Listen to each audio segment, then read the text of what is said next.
Let's be bold and visionary. Let's seize this opportunity and make the next decade Iowa's best. Governor Reynolds is asking lawmakers to consider increasing the state sales tax by 1 cent, raising an estimated $540 million in 2021 for mental health and other initiatives. We're in a good place as we head into this next decade, and we want to continue to build on the successes that we've seen.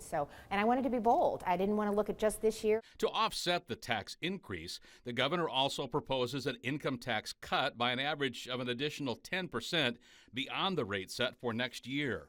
One of the tax ranking foundations indicated if we can implement this, it'll take us, right now we're ranked about 42nd, and it'll take us to 20th. So it makes us so much more competitive.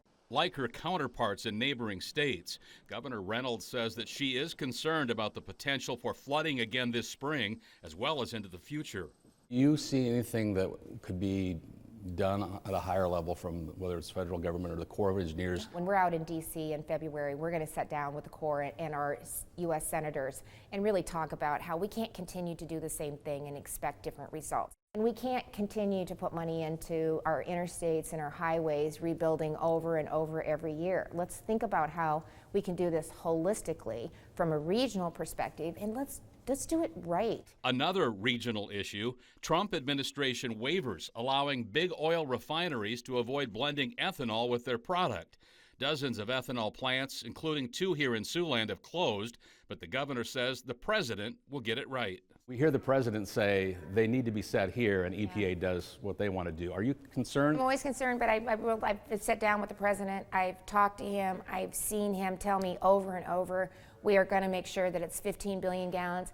So, you know, we'll see. That should come in prior to the election. Where are you on medical marijuana these days? I know a year ago when we talked, we talked about being cautious and slow, and let the medical board do their work and do the research and then make a plan. Have they done the work that you need to see? I hope we can get a bill back. I agreed with all other components of that bill, all other 8 recommendations. And so as we meet with them, I've said let's find a compromise. And then I hope you will send that bill back to me, because I would look forward to signing that. In 2016, under then-Governor Branstad, Iowa privatized its Medicaid system. 3 years later, the system continues to have issues. Earlier this month, Iowa withholding some $44 million in payments to one of its 2 insurance providers. Well, I've said I'm not going to travel the state and hear from providers that they're not being paid in a timely manner. It's unacceptable.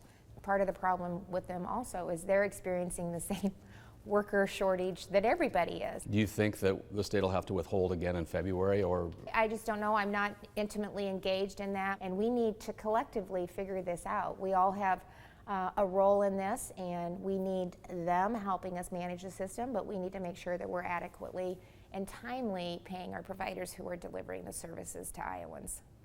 On Monday, Iowans will make their presidential preference known. And although the spotlight shines brightest on the Democratic Party for Iowa caucuses 2020, Governor Reynolds says she's paying close attention. We're going to pull this off again and be able to keep that first in the nation status? I think so, because honestly, I mean, we talk about it every time this rolls around, you know, Iowa's going to lose it, but I just don't think there's another state that can do it as well as we do it. We're a purple state. We really are. I mean, if you look at the history, I think that reflects that. So I think, you know, it makes a lot of sense.